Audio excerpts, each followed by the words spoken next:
जिसने 25 साल में नहीं किया ना, जितने खड्डे किए थे 25 साल में, मैंने 5 साल के अंदर वो खड्डे पूरे किए हैं। रतनगढ़ की हम आज के दिन बात करें तो बीजेपी लगातार 20 साल से यहाँ चुनाव जीतती आ रही है कि क्या वजह मानते हैं कि कांग्रेस यहाँ पनप नहीं पाई?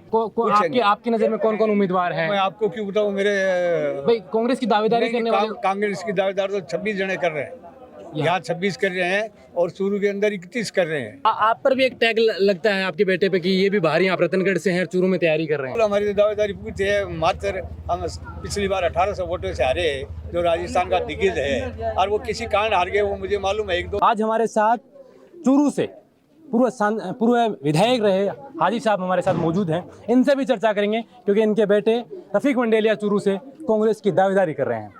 अच्छा, क्या देख रहे हैं कि आपको अगर चूरू का राजनीतिक गुरु माना जाए राजनीति के नाम में तो आपका नाम आता है, कैसे देखते हैं चूरू की सियासत को अब की बार?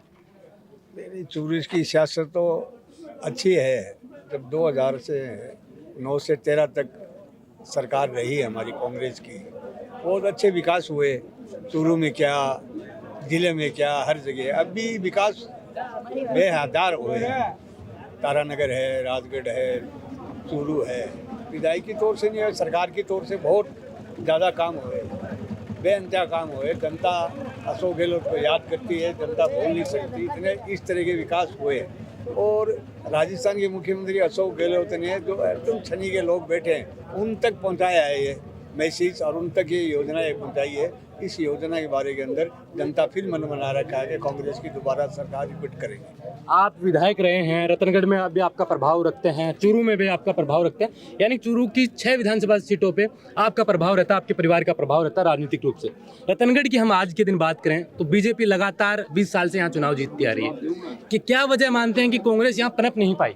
नहीं, इसमें ऐसा हुआ है कि जनता की आवाज़ से टिकट नहीं दी जाती है। जी, कार्यकर्ताओं, यहाँ बरोदर भाषा है, और उस बरोदर भाषा के अंदर जब कैंडिडेट आता है ऊपर से तो उसके हालात होते हैं। यहाँ मौजूदा कैंडिडेट की भी हमारी जावनी जब्त हुई थी, जयदेव प्रसाद इंदौरी की। उस तरह हालात थे, वो हमारे ही साथी कांग्रेस के थे, और वो कांग्रेस के अंदर राजू रुणवा थे। उनसे वादा किया था हमने पहले, कभी अब के बार पंडित जी को लड़ाएंगे, अगली बार तेरे को लड़ाएंगे। ठीक है, वो मान गया। वो उस टाइम हम हरिशंकर भाबड़ा के सामने जयदेव प्रसाद इंदौरिया चुनाव जीता था जी, 268 वोटों से जी। और उसके बाद जब दोबारा टिकट आई तो वो टिकट आपके सपुत्र के लिए मांगने लगे, आप फिर खुद ही चुनाव लड़े और वो निर्दलीय खड़े हो गए। तो कांग्रेस सारी उधर शिफ्ट हो गई, जैसे अंतर विरोध के कारण शिफ्ट हो गई। तो भाबड़ा भी हार गया, जयदेव जी भी की जावनी जब्त हो गई और राजू रुणवा चुनाव जीत गया। उसके बाद हमारे उसाराम को टिकट दी, नहीं अविनेश महर्षि को टिकट दी। तो अविनेश महर्षि जो है वो 18,000 से वोट चुनाव हार गया। उसके बाद टिकट पूसाराम को दी।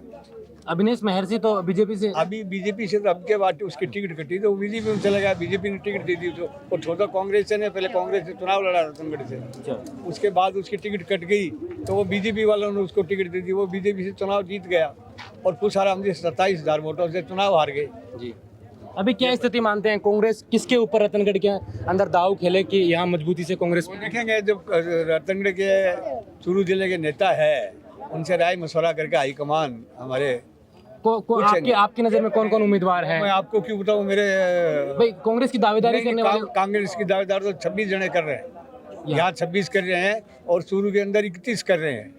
दावेदारी को छोड़िए, दावेदारी से कोई कागज भरना था, कौन से उनके पैसे लगते हैं। जी, आप चूरू में कैसे देखते हैं? रफीक मंडेलिया खुद चूरू में सभाएं कर रहे हैं, मीटिंग कर रहे हैं, लोगों से मिल रहे हैं, कैसे अपनी दावेदारी को देखते हैं? बिल्कुल, हमारी दावेदारी पूरी है। मात्र हम पिछली बार 1800 वोटों से हारे, जो राजस्थान का दिग्गज है, और वो किसी कारण हार गए, वो मुझे मालूम है। एक दो तो अभी चर्चाएं चल रही हैं कि राजेंद्र राठौड़ तो सीएम की दौड़ में है। हाँ तो हो ना, तो सीएम की दौड़ में है तो तभी उसको बाहर रखेंगे ना, चूरू के अंदर दौड़ में है। चर्चाएं ये भी चल रही है कि राजेंद्र राठौड़ चूरू में चुनाव में नहीं लड़ना चाहते। दूसरी वो तो उसकी मर्जी है, उसके समय के नहीं होता। राजेंद्र राठौड़ से पूछिए आप।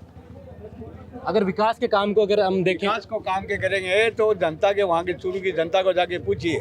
जिसने 25 साल में नहीं किया ना, जितने खड्डे किए थे 25 साल में, मैंने 5 साल के अंदर वो खड्डे पूरे किए हैं और इतना बेघर विकास कराया। मेडिकल कॉलेज में लेके आया, तनाना हॉस्पिटल में लेके आया, 6 वार्ड में लेके आया, जो आज जयपुर में भी नहीं मिलेगा। 6 वार्ड चूरू में नहीं बना। आप पर भी एक टैग लगता है आपके बेटे पे कि ये भी बाहर यहाँ रतनगढ़ से हैं और चूरू में तैयारी कर रहे हैं। नहीं, एक तो ये लगाते हैं ना बीजेपी वाले। मेरा तो देखो जयपुर में मकान रहना, बम्बई में है, रतनगढ़ में है।